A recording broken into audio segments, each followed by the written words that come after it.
The CEO of Canary Capital says that XRP is going to do much better than Ethereum in the ETF market. We also have a new clip from this Ripple conference where some of the top people at the company talk about XRP. There is a lot of institutional money coming in, and most of it is going to digital assets. We will talk about 4-year cycles and whether we will still see them. At the end, there will be news about Ripple and XRP as well. Let's start this way. In this case, the chances of the Ripple ETF or XRP ETF being approved on Polymarket are currently stuck at 86%. It had some good points, but it looks like this is going to happen. But how likely is it that this will happen now? I believe XRP will be released this year. There were 2 people from Bloomberg who said, well, if there are futures at Coinbase, then you'll probably get an ETF in 2025. At that time, you said it would be $5 billion in the first month. Still think that? Do you think that's possible? I really am. When it comes to business and Wall Street, after Bitcoin, XRP is probably the second most well-known altcoin. ETH is likely in 3rd place after that. Taking this into account, I do believe that XRP could do better than ETH when it comes to banking services alone. We should look into this person to see if he's telling the truth. I want him to be right a lot. It will make a big difference if they raise $5 billion in the first 30 days. To back those ETF funds, new money has to come into XRP, and the market can only hold so much XRP at a time. If those institutions buy XRP, other institutions that want to buy XRP things might have to start making them, before people are told they can. Watch out for XRP. To put it another way, XRP is not leaving. XRP is already set up to do this. Jack then came up with the idea of transaction fees. When an exchange takes place on the XRP record, XRP is burnt. You can also put money in an account with it. To open an account and keep a certain number of things in it, you need reserves. It's also part of the first decentralized market and is used as a way to get across. If there isn't enough money moving between the Japanese yen and the Canadian dollar, XRP will fill the gap right away. Autobridge is the name for this. In terms of technology, the XRP system is not changing. Jack also said that our LUSD and safe coins are good options when you need stability, like when you're paying for something. Institutions will have more than one choice here. You can send money between countries. Do you want to use XRP as the payment method? Do you want to use more mail in payments instead?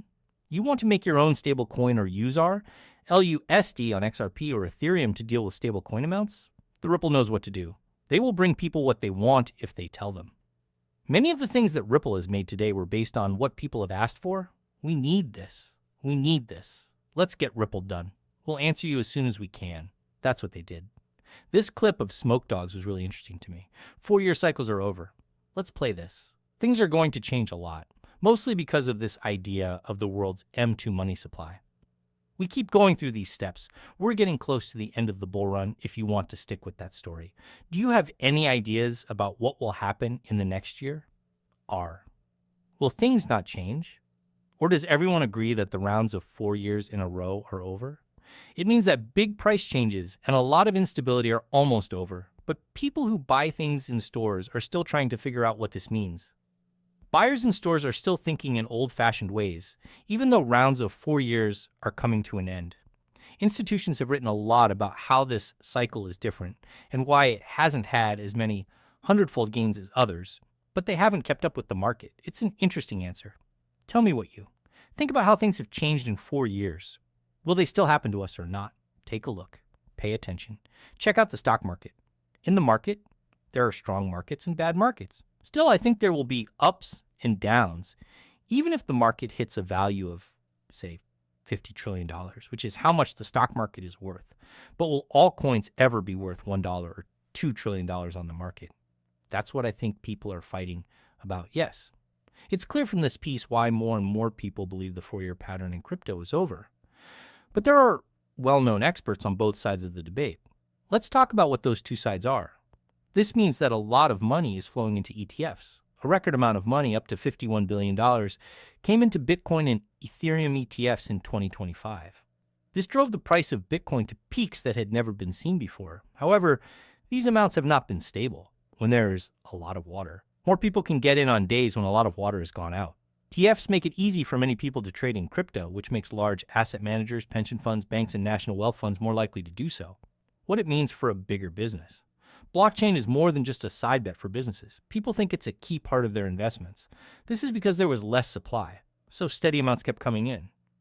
The cycle may not have been as volatile as cycles in the past when shopping played a bigger role. The fight that was going to last for 4 years is over. Not any more fights. The fight is over.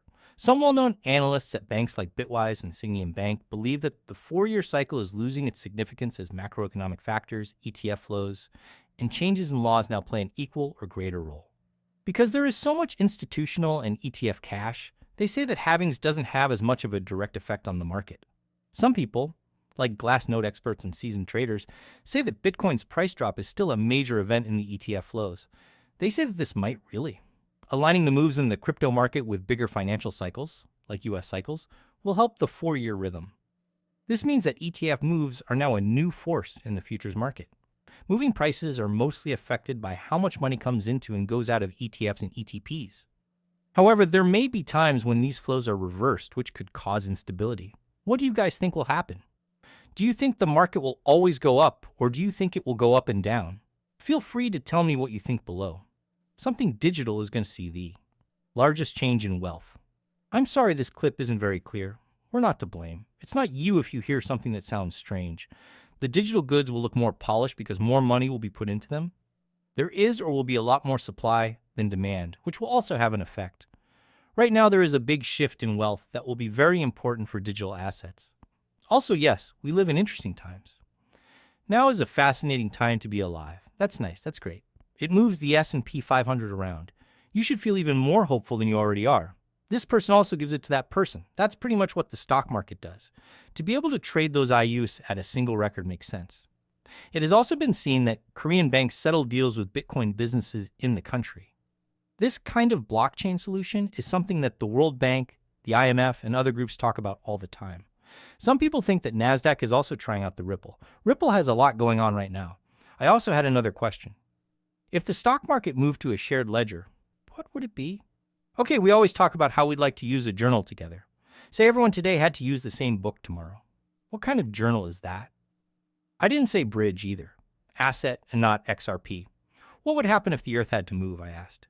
Which cryptocurrency works best for this? That was the truth. Bridge assets, like XRP, are meant to be middlemen and for making payments across borders. They do this by being a top bet for settlement. Want money in digital coins? Moving money with this type of asset is simple, quick, and cheap. You can also use a lot of different local currencies that people from all over the world use. World would rather get paid. They keep saying that Ando's big news on September 3rd is that they'll bring stocks, bonds, and other things to the world. Don't forget that. People outside of the US can now start investing in US assets. That means you need to choose the best settlement layer or asset. Do you like the way the dough curves? An increasing number of institutions are also interested in bridge assets, which can act as universal liquidity providers to join both central